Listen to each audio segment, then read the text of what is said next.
You're watching Oilers Nation Everyday with Tyler Yaremchuk. Your one-stop shop for all things Oilers. Oilers are beating the ever-loving hell out of the Calgary Flames. It just really feels like hockey season. Let's get into it with the lead.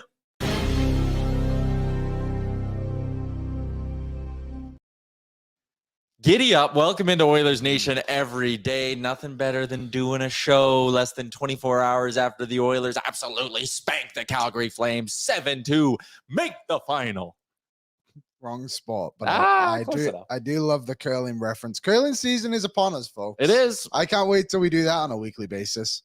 Yep. Daily basis. Yeah. It's that was fun last night, man. We're not talking about curling anymore. No, we're not. Oh, I was quickly pivoting back to the Oilers talk. There is a lot for us to get to on Oilers Nation every day. Yeah, Aaron, the speakers are just totally unplugged from the board. So we got to find the cord and plug them back in. I can't hear anything right now. Yeah, it's that one. Now we're going to hear things again, which is important because we have Frank Seravalli coming up in a few minutes on the show. We want to be able to hear that guy. He'll be popping into the Sports Closet studio, and we are going to break down the 7-2 shellacking that the Edmonton Oilers gave the Calgary Flames last night. It was rocking in that arena. You were there.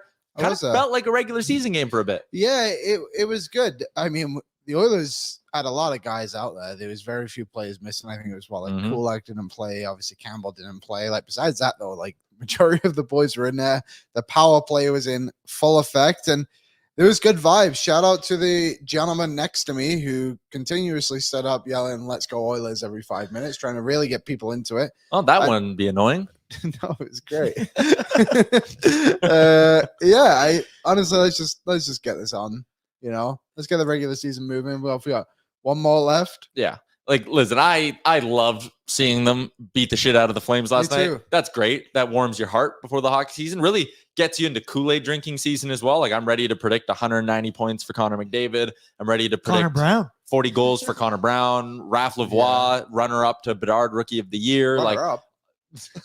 All that stuff, right? Like, having a big win like that feels great. We do need to check ourselves before we wreck ourselves. Yes. And remember, it's the preseason, and they basically did that against the Stockton Heat.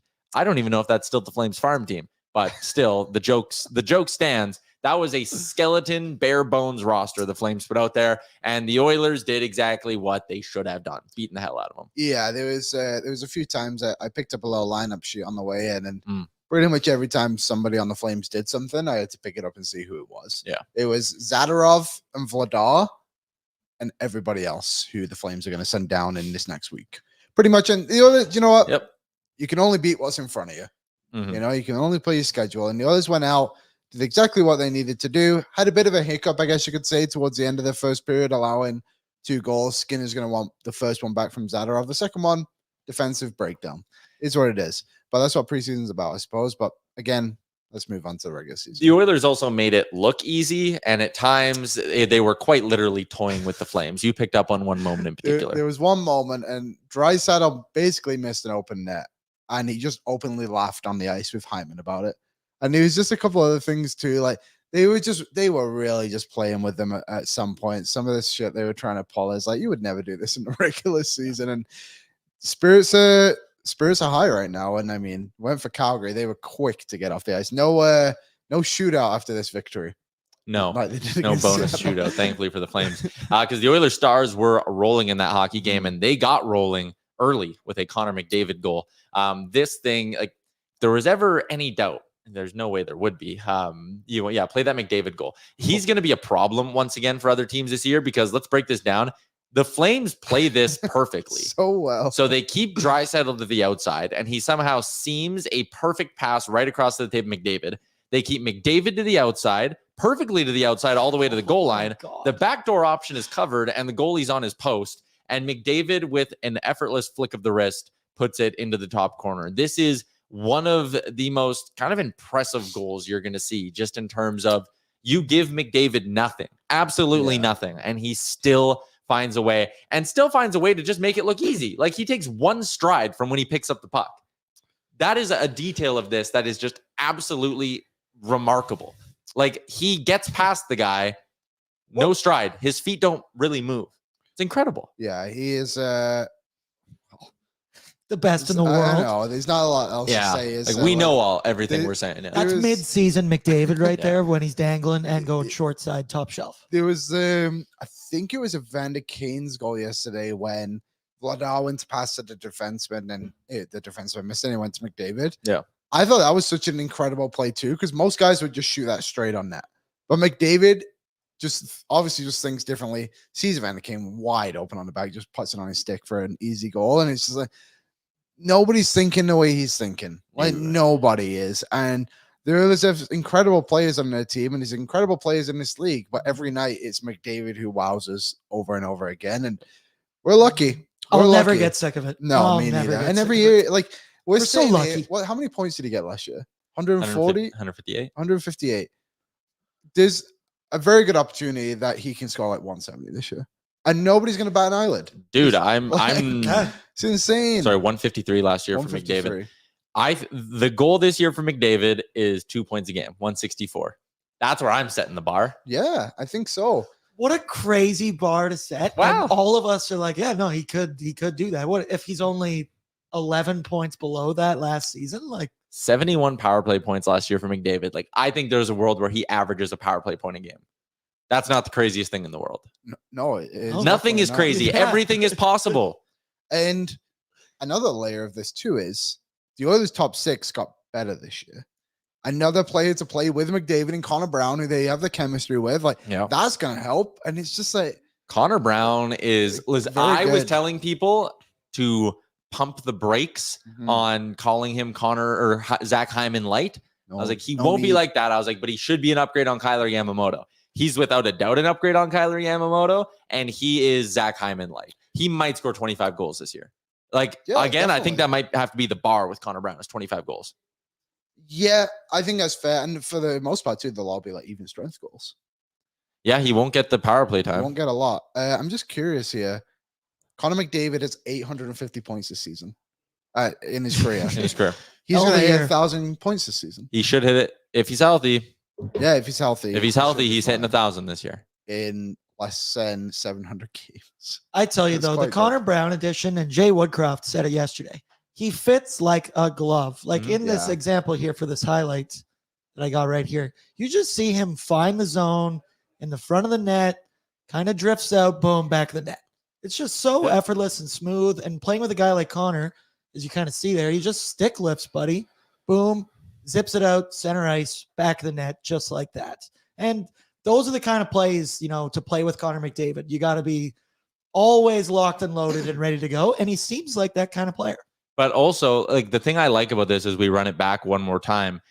This is where the chemistry, I think, is really apparent with Connor Brown and Connor McDavid. That wasn't an accidental McDavid had to look and find Connor Brown. He's moving with like legit purpose here. Look, it's like, where is Connor going to want me? Boom, top of the circle and stop, slam on the brakes. Yeah. That wasn't just like I'm floating in the zone and oop, Connor McDavid happened to put it on my tape. Like that was intentional going to that spot. Mhm. He went to a spot ready to shoot. I think that again says the chemistry is a legit thing here. Luke Gazdick told us that earlier on in the week when he was on the show. So McDavid and Brown, that's a big takeaway from last night's hockey game. They looked very good together. Connor McDavid was forcing turnovers, scoring goals, just flat out unreal. Like I was going to say something, but I want to save it for the Short Ford Giant question. I want to keep going with things we saw last night. Raphael Lavoie scores. Yep. I think he's cemented. Yep. He 2 goals showed in up. 2 games, you're good. Essentially, he needed to have one good Statement game. Yeah. And last night was it. He played like 12, 13 minutes, I think it was. And the majority of those minutes came up in the third period. Mhm. And he finished off the scoring last night with his goal. As you can see, like Dylan Holloway, I think it was, who was behind the net. And Holloway and Yaremchuk, this line was sneaky good, actually. Lavoie, there he is, right in front of the net. Shoot. He knows where to be. And that's kind of what the Oilers need in the bottom six, is a guy who is a legit goal scorer, a guy who it naturally comes to him where to be on the ice. And Lavoie can be that guy, but outside of scoring goals, I think he had 3 really good chances last night, and this kind of finished it off.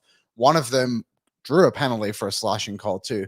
But the thing I liked about him is he was actually using his size. He was using his size to force his way inside. He was using his size on the forecheck. He was winning a lot of puck battles. Like, he was in guys' face yesterday, which was kind of good to see, and also showed some pretty good skill with the puck as well. I don't think we're going to see this on a consistent basis because that's just been something that's plagued Lavoie throughout his American League career.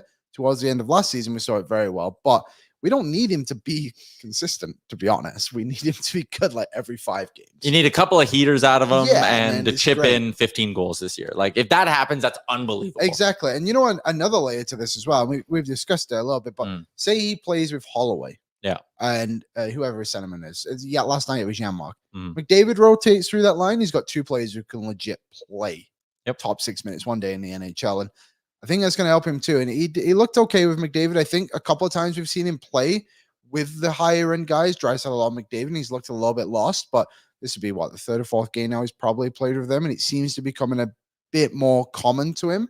So I liked his game last night. I know yesterday on the show I came on and basically crapped on his parade, but he answered the bell. Credit where credit is due. We said we wanted to see him deliver and do something to take the job. Exactly. That was something. And he did it. And it's like when we had Luke Gazdic on the other day, and he's like, he needs to be more physical, and maybe once he gets more physical, that can engage him.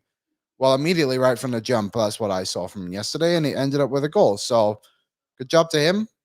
And there you go. Lane Pederson also looked good in that game. He scores on an absolute beauty of a breakaway.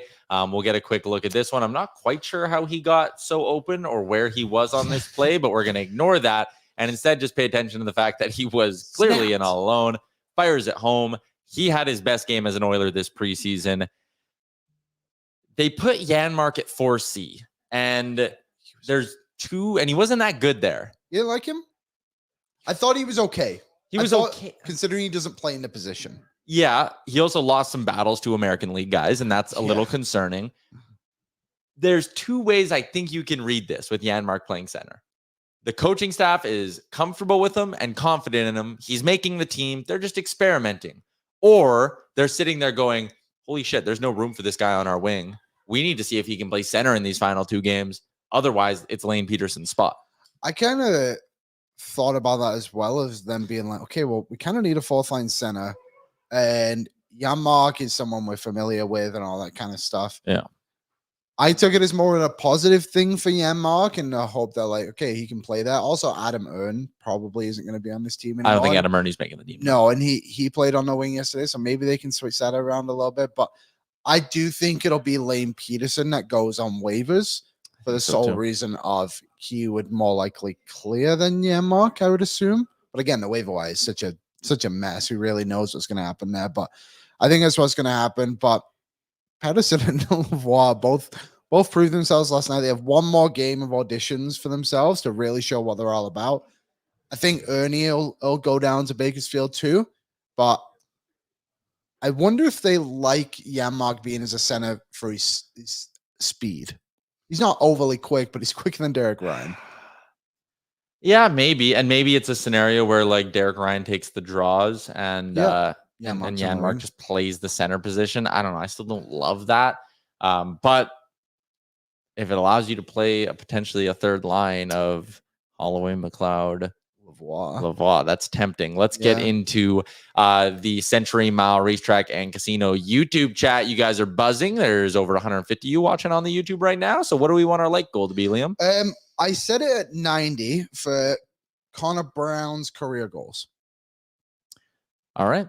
I like that. Doable. Let's get to 90. Hammer that like button for us. Naeem put a comment in. I want to see a 3rd line of Lavoie, Clowder, and Holloway. Bring back the kid line. Our boy Brad is in the chat. He says that is a fast 3rd line. He said it could be our version of the HBK line. Like a ton of speed all throughout there is kind of the way that line found success for the Penguins during their runs. And I look at that goal. Holloway, just a demon on the forecheck, goes in, wins a race, grabs the puck, hockey sense to throw it in front.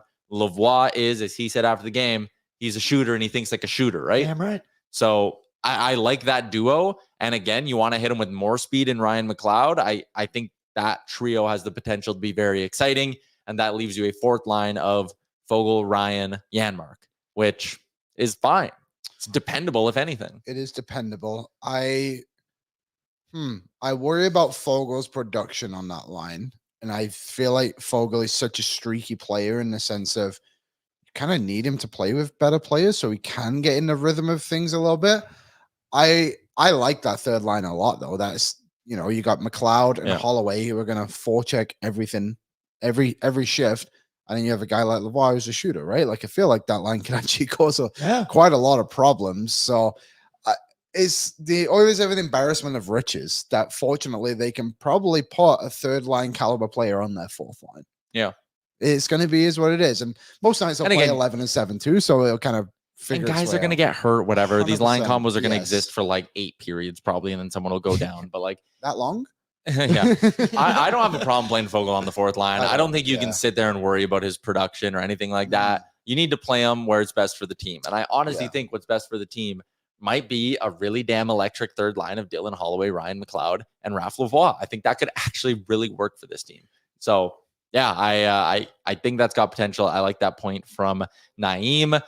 What else do we got going on in the chat here? Naeem follows it up, says, I see Fogle being dealt for an upgrade at the deadline to make the money work if he doesn't start hot. I mean, yeah, if you're playing him on the fourth line, you're kind of writing his obituary as an Oiler to an extent, because I can't see him producing a ton of offense on that fourth line. Maybe I'm wrong, but again, it'll be tough for him to be an Oiler till the end of the year just because of that cap hit. With that being said, I'm a believer in contract year Warren Fogle. I do still think he's going to have a good year. Maybe he can be the guy who is the offensive spark on that fourth line. Maybe we're not giving him enough credit in that regard as well. He had a couple of chances last night. You just want to see. I think he just needs one. He needs to score in like some kind of one-on-one opportunity. I don't care if it's like 5 foot away from the net or a breakaway from halfway, right? He needs reps in the shootout. Oh, there we go. Goodness. They should have put him in 3 times. Like, what was that? TJ Oshie at the World Juniors one? At the Olympics. Yeah, TJ Sochi. We do have big waiver news. Do you want to get to that? Okay, I will dig into it here. Let's see what's going on the waiver wire, according to Chris Johnston. A couple of names I don't know. Calgary put Martin, don't call me Vasek Pospisil on waivers. Andreas Johansson in Pittsburgh. That's a name we know. Alex Nylander in Pittsburgh. Seattle put 8 guys on waivers, including. No. Could the return be possible? The Oilers need a fourth line center. Well, he's not a center. He is. And he's not an NHLer. He is an NHL. He scored 2 goals last year. We're all friends here. Yeah. Sorry, buddy. I don't think that's happening.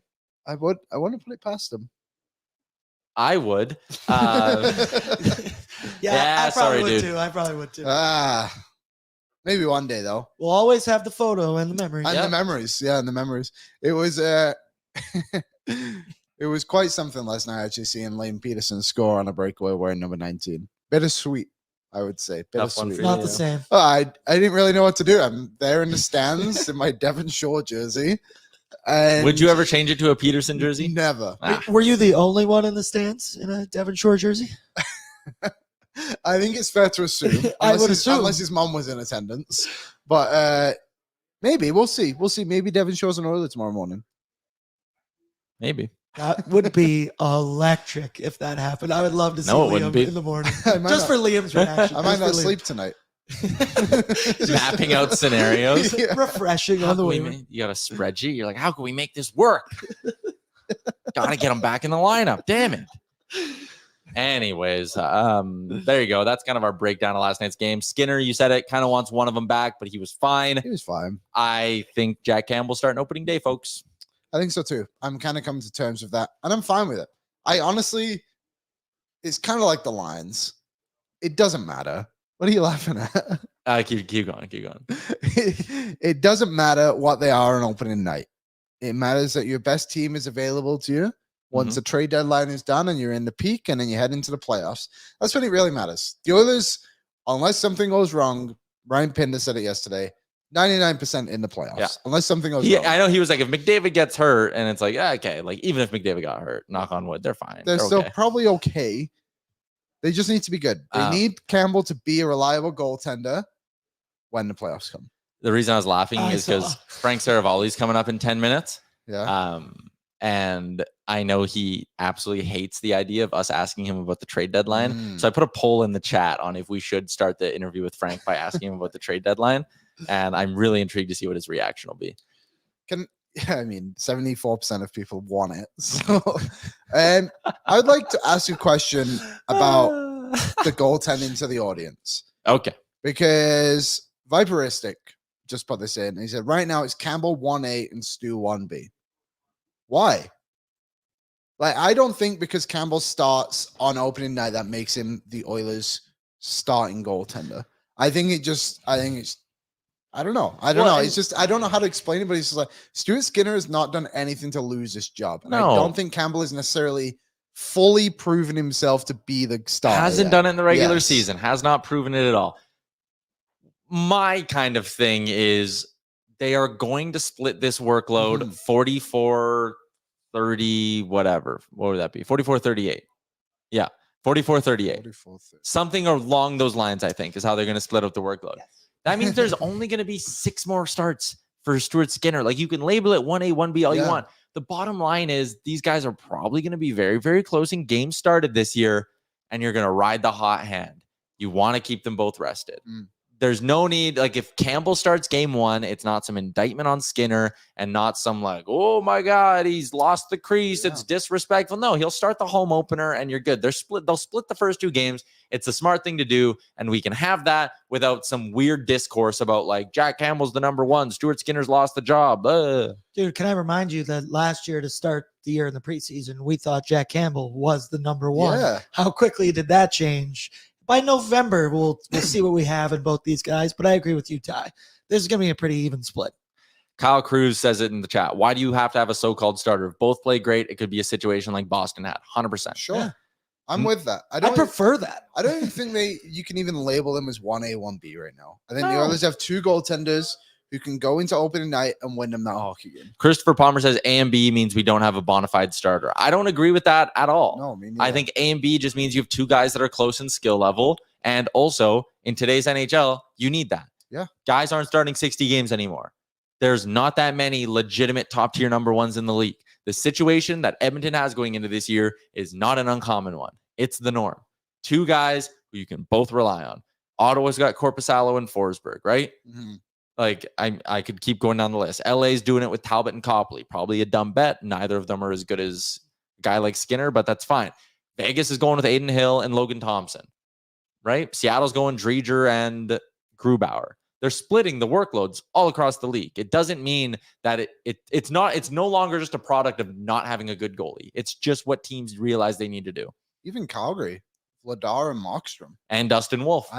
He's such a good goalie. They have nowhere to put him. The Pacific Division is an absolute wild card for goaltender. I never really picked up on that, but like, we truly don't know how good Aiden Hill can be over a full season. He's never played more than like 27 games in a season. Yeah, so that's one thing. The Talbot and Copley, I don't know on that one either. Like, that's going to be weird. I don't like Grubauer and Drieger. Battle of mid. Drieger didn't play last season. And he was hurt. He got hurt at the World Championships. So that's like a last massive question mark. And then Vancouver has the best goalie. If Demko's healthy, they're good. They're good. And they're basically the only set it and forget it team in the division, yeah, except for like Anaheim and San Jose, who are just straight up forget it. Who's San Jose? They don't even give a shit. I don't know. I'm on it. Take a look. I got it right here. Let's see if I can think of it before Aaron has it. Got it. Capo, correct. And Mackenzie Blackwood. Correct. Boom. Look at that. Double you jeopardy. guys know your stuff. Let's go. Okay, so like again, they don't give a shit. Like, no, I don't know. There's just I never really realized the Pacific was in that. The Oilers might have the best tandem. I take Hill and Thompson still. Yes. I guess there's more upside there until proven. Yeah. Recency bias might be a little bit in there because once again, like you said, Stanley Cup. Aiden Hill, who knows? Mm-hmm. Yeah, he was like the 4th string in Vegas at one point. Like it's crazy. It's true. So I do like Aiden Hill though. They gave him a ton of money. I think that's a bit of a risk. Like, he's making more than Stuart Skinner. Aiden Hill's never played a full season. Yeesh. Jinkies. Sherwood Ford, giant question of the show. After you watched the Edmonton Oilers absolutely roll the Calgary Flames, do you play the big guns in this preseason finale on Friday? They play Seattle. Yeah. Sounds like Seattle aren't bringing a lot of guys from what I heard. They're not bringing the dogs. No. I don't. They looked so good last night, Liam. Yeah, they don't need. You don't need to run a risk. The only thing I was considering was you get the power play reps in. They got like 8 power plays last night, and I know I get it. Like they don't need power play reps, but I'm just thinking like maybe if they did, but no, I wouldn't. I'd probably well, who would need to play? Kulak didn't play last night. Campbell will play. I call him McLeod, maybe. Like, I don't know if they're gonna play. Yeah, hopefully you can get one of them into a game and just give them a few minutes. I think Friday's game could be one where you see like Brad Malone play 22 minutes. Yeah, I'm just trying to think how many players do they even have left? Like, because Hamblin went down, right? Hamlin went down. So Malone is still here. Pederson, Ernie, Holloway, Lavoie play those guys. Mark play again. Derek Ryan. So that's 7. Yeah, so if you put in Malone, you can take out one of Draisaitl or McDavid. Yeah. Maybe you even go 11-7 tomorrow or in the next game. So they do have a lot of defense. Play Vinny. Hopefully McLeod and Ekholm are healthy enough to get into a game. Like, I don't see a reason to have McDavid and Draisaitl in the lineup for the preseason finale. Like, you're good. Don't run a risk. Last night was the dress rehearsal. And that was it. That's what you want to see before going in. I do want to point out, I saw this during a tweet. It said that Draisaitl and McDavid were 18 of 21 on the faceoffs last night. I like that. Sounds good. That is good. There was a point in the game last night. You know, they have some of the stats on the screen. And I actually thought there was just an error, but it said the Oilers were at 11-0 in faceoffs. That's what you get when you bring the Stockton Heat to town, baby. Yeah. Christopher Palmer says that means 7 days between games. I'm not overly concerned about that. I think I'm fine with giving the boys 7 days off. Practice hard. The thing is, too, the entire league is doing this. Yeah. You know, when like Vancouver probably isn't playing their stars either in their final game.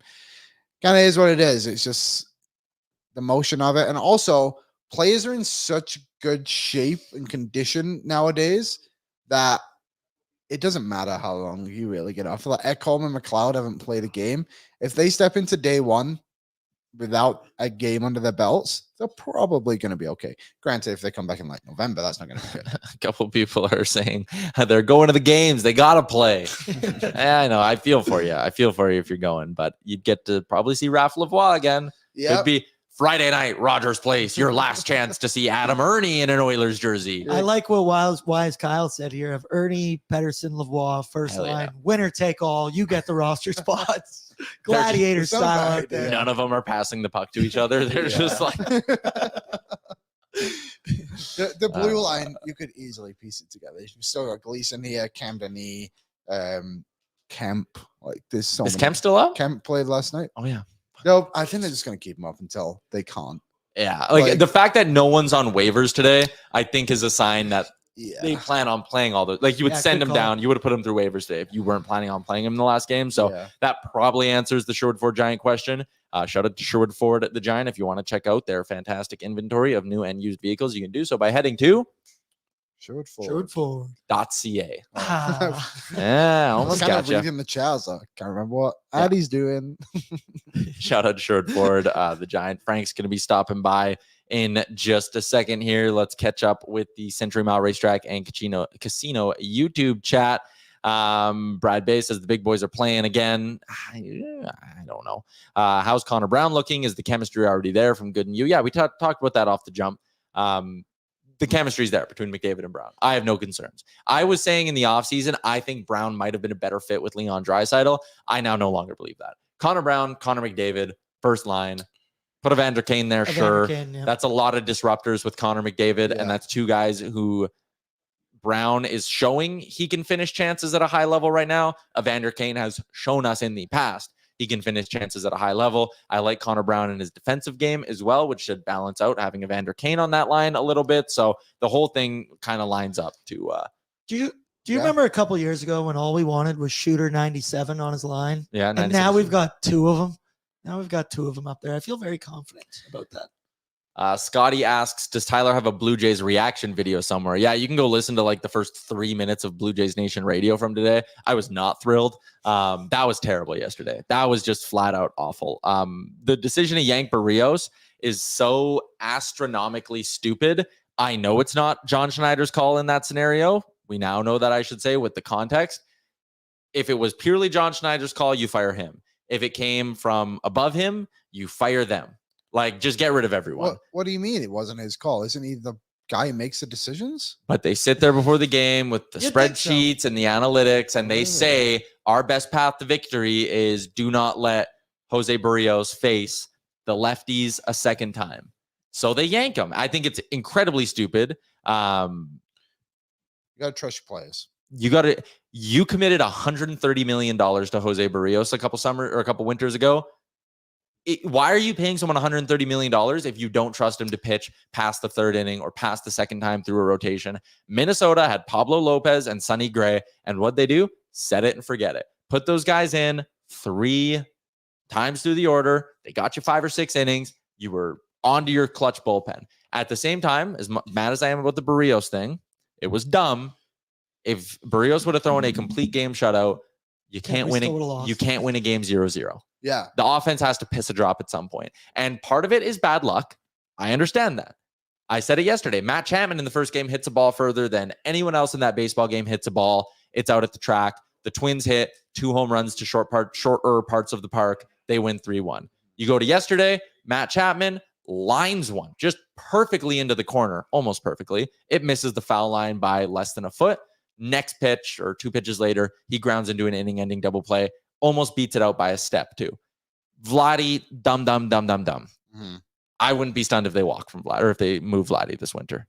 I think this core is rotten. I don't think this core can win. So I'm pretty disappointed in the Jays right now. Him getting picked off on second base was so back-breakingly painful to watch. That's just dumb.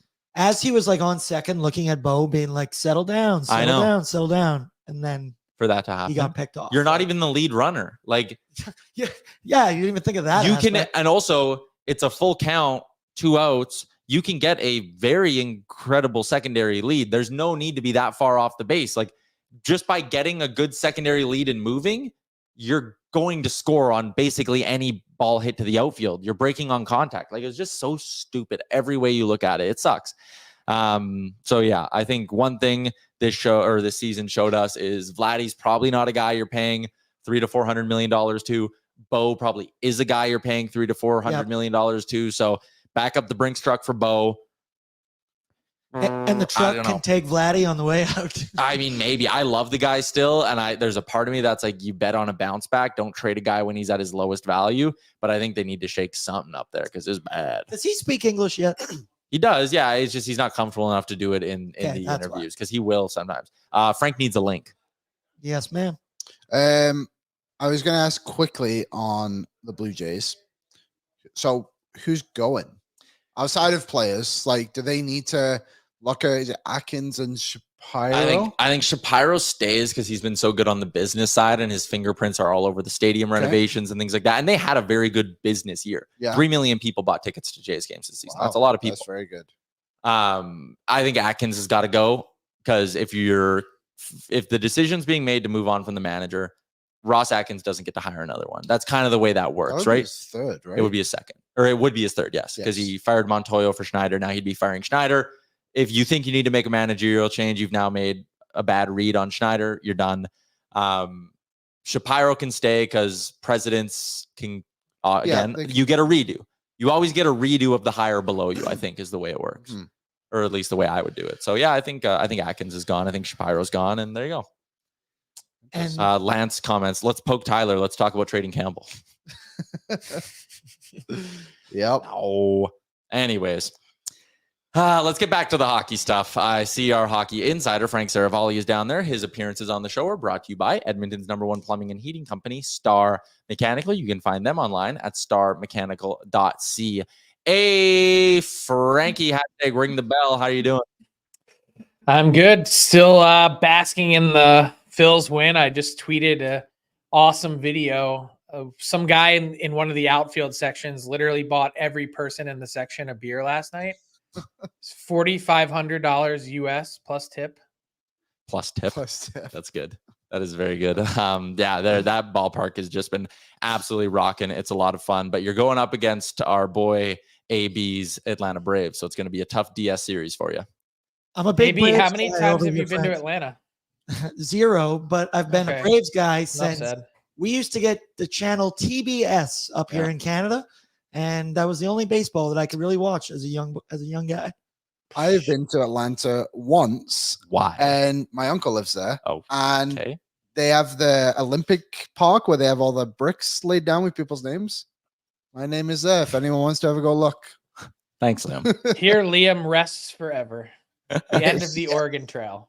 All right, Frank, we got to get to the most important topic of the day. What's going to be the biggest need for the Oilers at the trade deadline? You asked me this last week, and I told you guys to go kick a rock. We put it in the YouTube chat. We said, "What do we ask Frank first?" That's what they wanted. No, we'll move on. We're just messing with you. You were at the Board of Governors meeting, and one big thing that came from it is the news about the salary cap for next year. Gary Bettman projecting 87 to 88. I'm greedy. Is there a chance it could be higher than that? Yeah, I think there actually is. The current agreement calls for a 5% increase, and so it's at 83.5%. 5% on top of that is 87.6. But here's the thing. Revenue is supposed to relink to the actual cap projection and how it works. So theoretically, based on last year's revenue, what the cap in a normal world would have been this year is somewhere around $92 to $93 million. Now, there's nothing that says the NHL has to increase the cap. And the problem for the PA and why they should have negotiated to increase it this year was that they could have then had the 5% increase that's in the contract tacked on to whatever they negotiated this year and didn't, because they didn't want to give anything up. They're going to probably have to give something up this time around in order to have it increase more than that. So are they comfortable with the status quo of 87.6? I guess we'll find out. Yeah, I mean, it's good that it's finally moving in the right direction. I think a lot of people, a lot of fans a lot of GMs as well, I suppose, were probably hoping for maybe a bit more of a spike. For those curious, that would leave the Oilers with about, if it's 87.5, $12.3 million in cap space for next season. But I don't You're think not counting the Connor Brown? Does not count the Connor Brown overture that will hit as soon as he plays his 10th game of the regular season. The other big story that kind of came out of all of this, why are we talking about expansion? When you look at revenues in the sports leagues in North America, the NHL is whatever, 4th or 5th. Why would they be the first league to go to 34? Explain why this makes sense. Well, I'm not sure it does to me, but I don't have a vested financial stake in NHL business.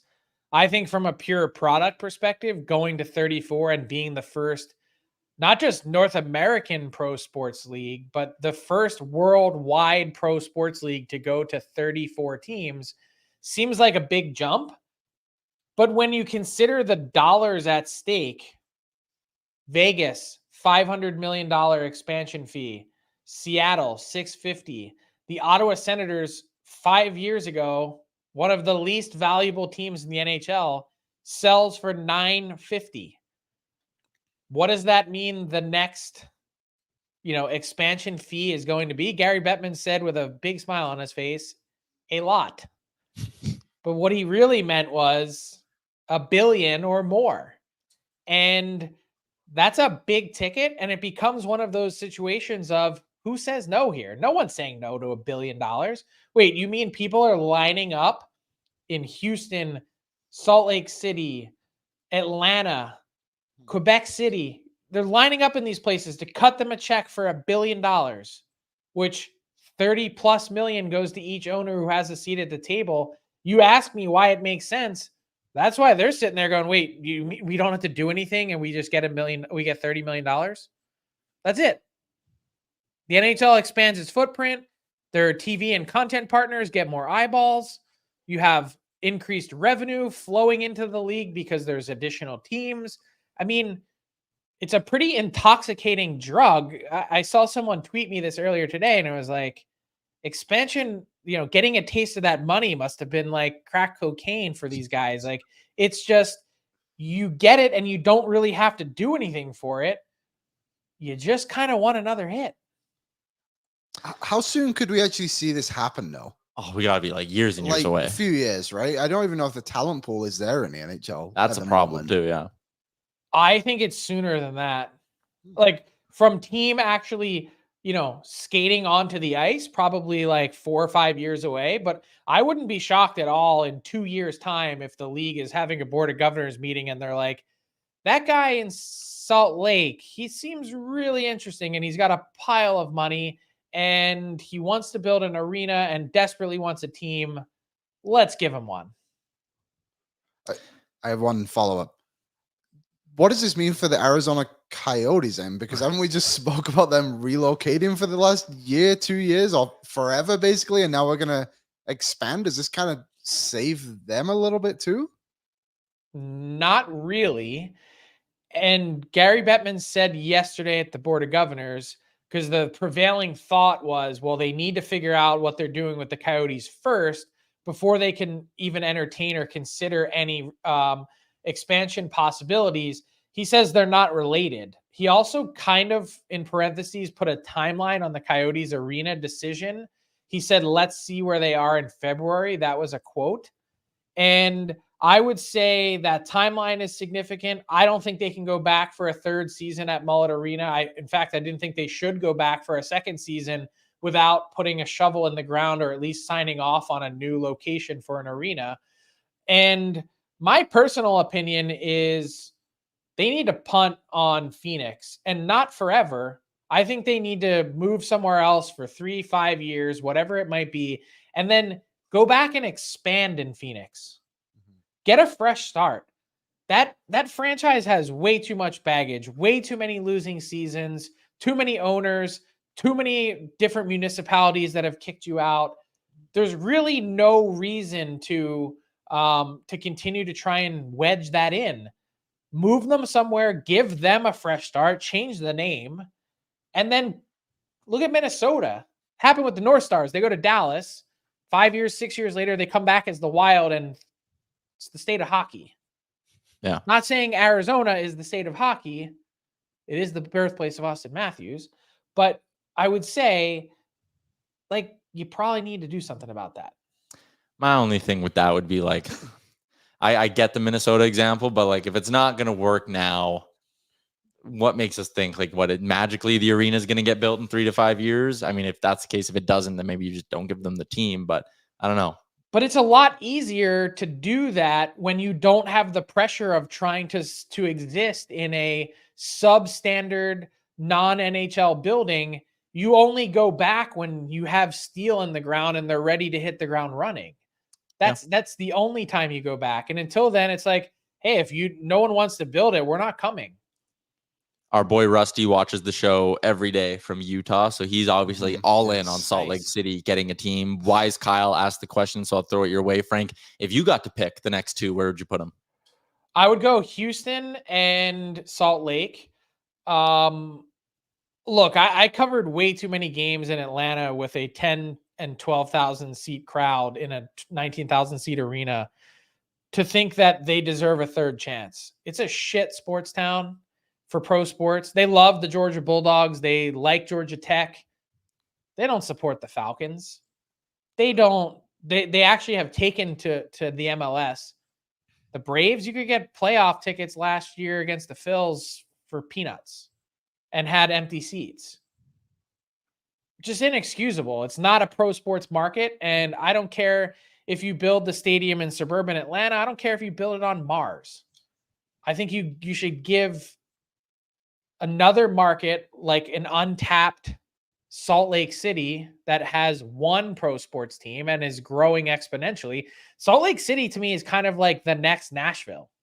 And I don't mean definitely not in terms of the partying and Lower Broadway, because they stopped serving at 10 p.m. there. But in terms of the growth in the marketplace, people moving there, amazing place to live. That's like, it's one of the up and coming cities in the US. Get in there, do it. Mm-hmm. Yeah, I don't hate that at all, and I agree with you on Atlanta. Like I would not be for that. Every time I see it pop up on my Twitter, it's the biggest eye roll. I'm like, come on, we don't need to be doing this stuff again. Quickly, a little bit of Oilers talk to throw your way, Frank. I don't think there's really that much drama that's going to happen in the next couple of days with their roster. It feels pretty cut and dry. But last week when you were in town, you sat on this chair and you said, boys, Jack Campbell opening day starter. I said, Frank, you're insane. But now I'm on board. I think Jack Campbell is going to start game one for the Oilers. His play in the preseason has just been too damn good. I said all along it should be a meritocracy, and I wasn't even sure if that's what it would be through camp.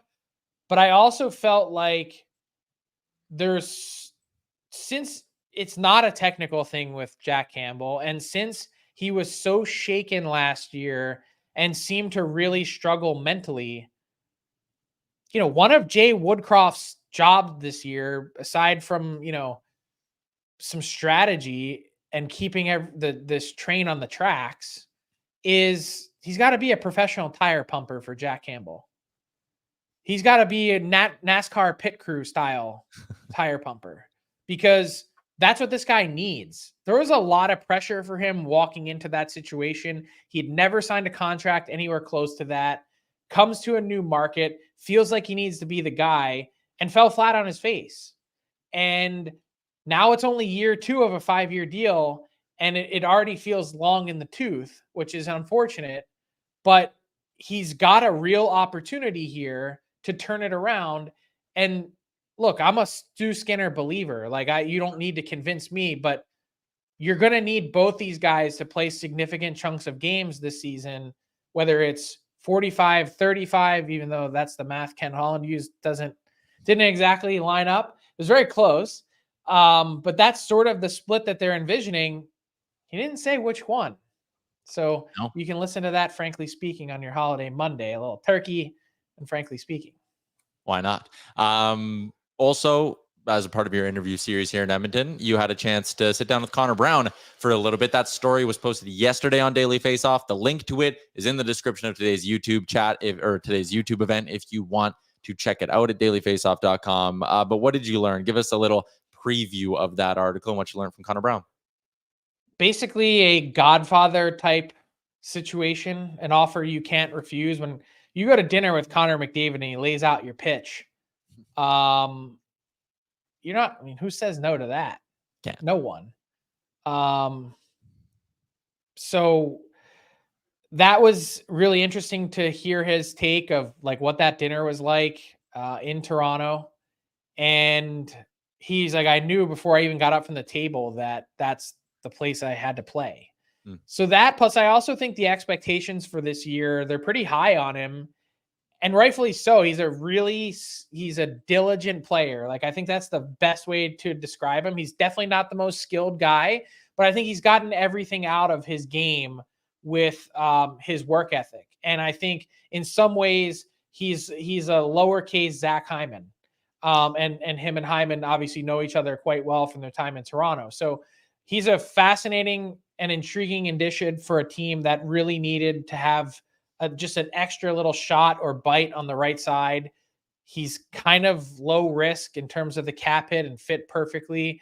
And really what I talked to him a lot about was the difficult last year that it was for him, feeling like, you're an NHL player, you're being paid like one every 2 weeks, but you don't really feel like an NHL player because you played 4 games and you're out for the rest of the season after having ACL surgery on November 1. A lot of kind of dark days, crushing Netflix series, sitting on the couch with his pregnant wife. And he spent a lot of his time trying to find a way to improve. If I can't play, I want to improve. And so he said, I reinvented my diet and just tried to get better that way. So not a lot you can do, but feels like he filled his time in a pretty valuable way and appreciated the support system. Connor Brown, in-depth piece with him and Frank. That's up now at dailyfaceoff.com. Next week, new episode of Frankly Speaking with Jay Woodcroft and Ken Holland. Find that wherever you get your podcast from. And when's your bold predictions article coming out? That's Monday. So more Thanksgiving Monday treats from Frank Seravalli. What do you guys do for Thanksgiving? What do we do? Yeah, I mean, like, give me your like rundown. I'm actually not doing anything on the Monday. I'm doing dinner with my parents Saturday, dinner with Amber's on Sunday. My parents are going camping and leaving me for the weekend. So I am going to be scouting at Terwilliger Rec Center, and then on Monday I have my dinner. Family dinner and football on Sunday. Yeah, classic Football. AB. Yeah, it's definitely not as big as it is down in the States, but you still do the turkey dinner thing. Tyler's spending U.S. Thanksgiving with me at my house this year. I know. I'm jealous. It's going to be a lot of fun. If we do it right, 4-day weekend, are you kidding? Sign me up. That is good. With football on during the day on that Thursday. Oh, It's Fantastic. It's gonna So be a good. good time. All right, It's thanks. my Frankie. favorite holiday of the year. Yeah. Mine's Christmas. Yeah, but Christmas is a lot of work. I agree with Frank in terms of American Thanksgiving to Christmas. Like That's fair. all the good parts exist in Thanksgiving, right, Frank? You just don't have to buy people gifts. Yeah, you save a whole bunch of money. You get a lot of the same family time. And you want to know even better, Tyler, you'll experience this when you're here. We don't cook. I don't cook. My wife doesn't cook. We actually like totally order Thanksgiving out, like a whole thing, like totally cooked. And you just pick it up, put it in the oven, and it's like you don't even have to work. It's so good. That does sound awesome. Good way to do it. Yeah. It's a good way to do it. All right.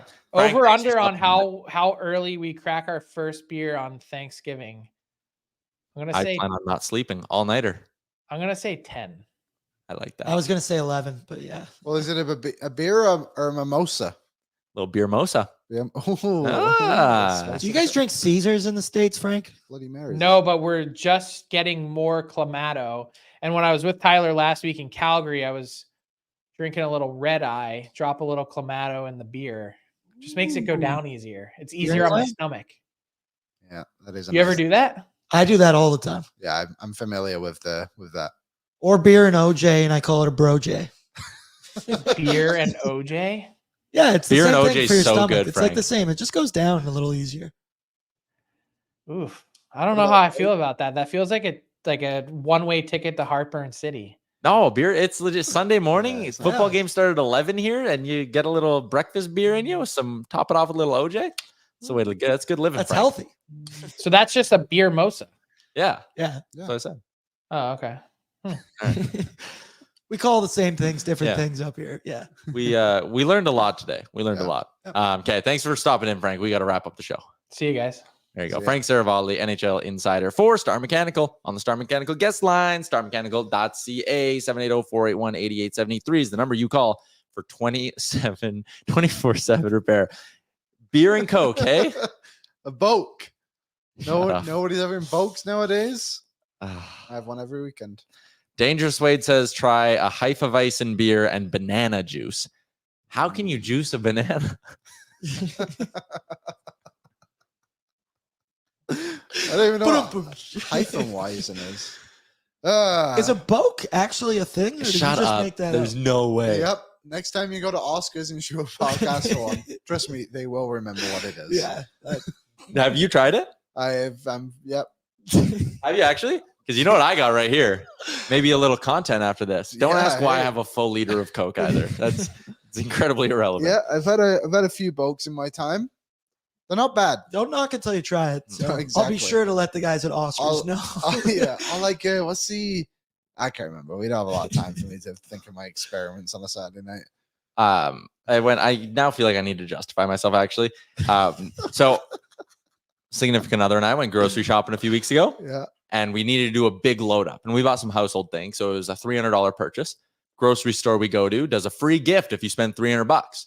And they were like, "Oh, you win 2 Coca-Cola products." And I'm like, "Okay, sweet. We'll take a ginger ale and a Coke." I'm thinking it's 2 free 2 liters because like that's usually the giveaway. Yep. No, it was 2 12 packs of 1 liter bottles. 12 packs. So I got 24 liters That's of a pretty Coke and good deal. ginger I ale. like that. But now, like You're carrying around 1 liter. I so always have to everybody- be like rocking 1 liter containers of Coca-Cola wherever I go. It's ridiculous. Tyler does not sleep. No. Caffeine high. I'm always ripped on caffeine. watching the Jays game, just super Yeah. angry, just crushing Coca-Cola. Shotgunning a Coke, like no reason. Oh God.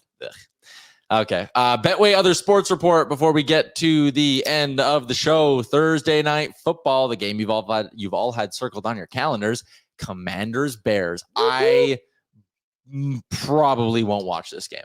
Commanders are not bad, but the Bears are so bad So bad. that it makes it so difficult to watch. Like Yeah. even Monday Night Football, I was like, okay, well, Seattle are decent, but it was so difficult to watch the game when the Giants had the ball. I feel like that's exactly how tonight's going to be too. If you want to bet on it, I don't even know What's where the to spread? start. 5.5, isn't it? It's already moved up to 6 now. Bears +6. I would do a same game teaser, tease the Bears up to +12, and then tease the over down a little bit. And maybe it's similar to the game against Denver where they put up some points and shit their pants at And the then end. lose. Yeah. Anytime touchdown Yeah. scorer. Robinson.